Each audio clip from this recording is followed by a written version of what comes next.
What is up, guys? Welcome back to DC Extra. My name is Chris. Today we're going to be breaking down the third episode of Naomi.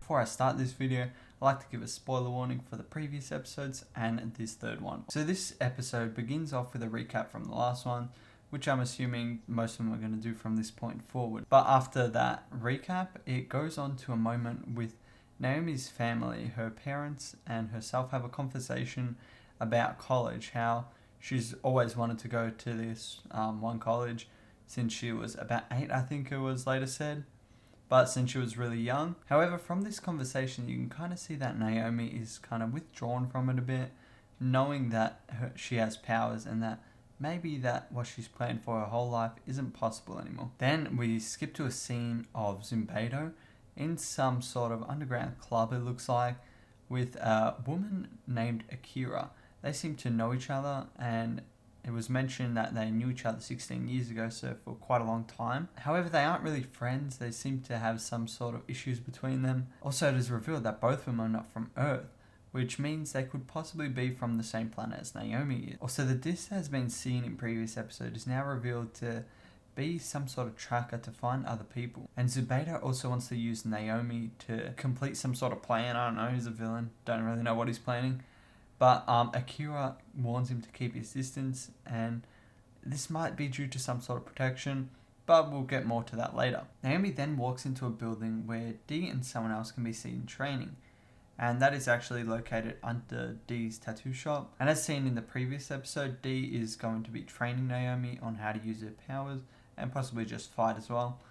But Naomi is kind of impatient and wants to skip straight to the big stuff, but Dee wants her to start small, progressing more as you go along. And Naomi thinks that the disc is connected to who she is, wants to find out more about it. However, Dee kind of warns her, don't do this, it'll get you into a bit of trouble. But Naomi, being again impatient and wanting to find out more, she goes ahead anyway. So she decides to get her hands back on the disc, and in order to do that, she and Annabelle go to some pet store in town to get the owner to kind of think that she got a bad deal on her car. But that's not really the case, but they convince the owner to go confront Zumbado at his dealership. And this is kind of all a setup to get Zumbado out of the room, and Naomi is able to then break into his vault and steal the disc from him. In this scene, Zumbado can kind of be seen to be looking suspicious of them, knowing that something's going on. Then Naomi and her friends are on a bus going to a college opening or something, and they theorize as to what the markings on the disc are.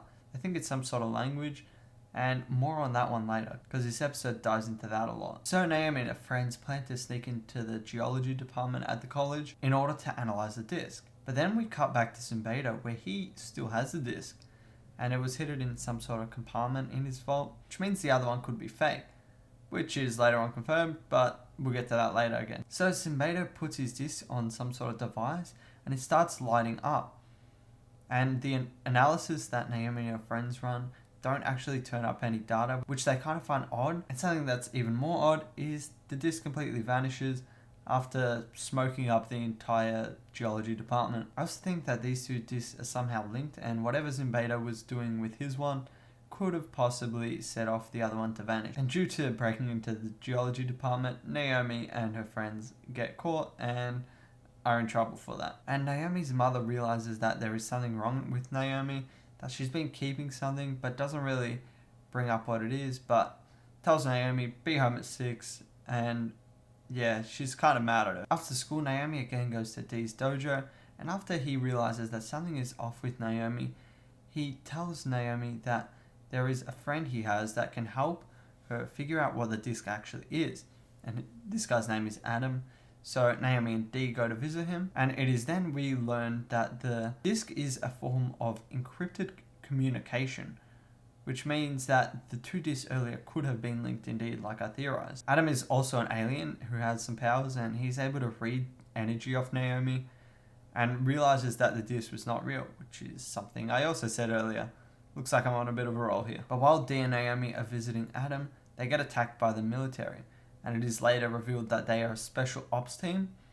And Dee and Naomi decide to run away after Adam tells them to, but Naomi later feels guilty about leaving Adam behind, as she doesn't know what happened. Naomi then goes home and finds her parents standing there and waiting for her. And since they told her to come home early, well, they're not really happy. So in retaliation, Naomi's parents ground her for being late and for lying about what she is actually doing. Naomi feels in this scene that her parents are acting differently towards her for some sort of reason, and that is actually later discovered why it actually is. Zumbado again goes to see Akira, who tells him that involving Naomi is not a good idea because it will set in motion something that he can't control. I don't know what this is, but it sounds really interesting. It is also revealed here that Zumbado is not going to give Naomi a choice as to help him or not. He is kind of implied to force her to do it. Zumbado mentions that uniting them is the key to taking back our planet. I don't know who he's talking about, but I assume it's Naomi and someone else. Maybe it's her biological parents or someone else from their home planet. Zumbado then threatens Akira after she says no to helping him. And we also find out in this scene that Zumbado is the reason that Akira and possibly others can't go home to their home planet. Lourdes comes in through Naomi's window to talk to her about a comic book and how it could be related to the disc.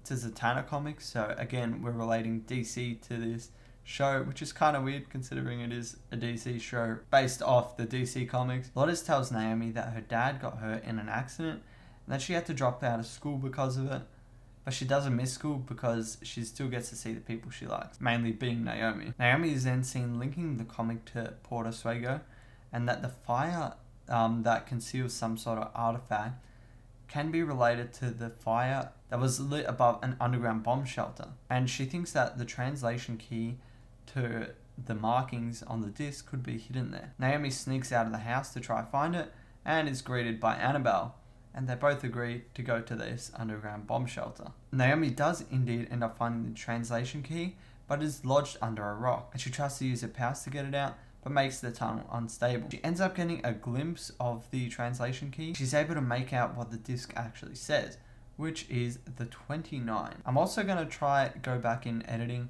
to see what this translation key is and try to put something together. That's if I can actually see it well enough. If not, then hopefully we get to see a better image in future episodes. After revealing that the markings on the disc spell the 29, Zumbado was seen having a list of the 29. And there are 29 names of people, Akira being one of those. And he ends up crossing her name off. I think that these 29 people could be other people from their home planet, but Naomi and Zumbado's name is not there, so they could possibly be somewhere apart from these 29 people, but also from the same planet as them. Naomi ends up writing her college essay, and while she's kind of speaking it out loud, the scene's cut to Nathan, Anthony, and Lourdes, three love interests in this series of Naomi's. And in the scene where Lourdes is seen, we can actually see some comics, and some of those are actually current to the DC universe in the, comics, which I find interesting once again, because in the comics Naomi is a character, but I doubt she's going to be a character in the comics while she's a character in the TV show. If that makes any sense. It's kind of confusing, but it's a good touch, I guess. If you're curious as to what these comics were actually, I could make out a few of them. So the one on the left that says Wonder Girl, that is Wonder Girl Volume 3, Issue 1. And that is a new series. It's really good. I recommend the read. And the one just above and to the right of it is Stargirl. I think it was called Spring Break Special. The one just to the bottom right of that is Infinite Frontier Issue 1. To the right of that, you can see Stargirl again. And that is just a page from the previously mentioned Stargirl Spring Break Special. The other ones, they seem to be recent comics, but I can't make out any of them as I haven't read them. Actually, just as I've seen this, in the bottom left, right next to the Wonder Girl one, you can see it says DC PRID. That was like a bit of an event in DC Comics called DC Pride. And I haven't read it yet, so I don't really know if it's a certain issue, but if you want to read that, it's probably worth the read. The next morning, then Naomi decides to tell her parents the truth about her, only to discover that her parents actually have something to tell her. So they get in a car and drive to some forest. In this car ride, Naomi's parents tell Naomi that there are aliens in the world and then the military is hunting them down. And due to this, Naomi is looking quite terrified because she knows she's an alien. Naomi's parents bring her to a forest where there is a stone base on the floor. I think we actually saw this in a previous episode, but it is now revealed that this is where her parents found her. Naomi goes to the stone base and touches it, and it ends up lighting up. I don't know if these are the same markings as the disc, but I'll try to find out if it is. This could possibly give us more information as to where Naomi came from and who she is, and what kind of power she has as well, maybe. But anyway, that is where the episode ended up. I think this was a pretty solid episode. It gives us lots of mystery and progression for the storyline, and also links the DC comics into it a lot. I'm also curious as to whether the Arrowverse TV shows are in her universe, because this is also made by the CW as well as the other TV shows, but it isn't in the same world, so there could possibly be like a fictional thing like the DC comics. But anyway, that is where I'm going to end off this video, so I hope you did enjoy it. If you did, please consider leaving a like and subscribing for more content like this, and if you have any feedback, please leave it in the comments below. But until next time, this has been Chris, and I'll be seeing ya.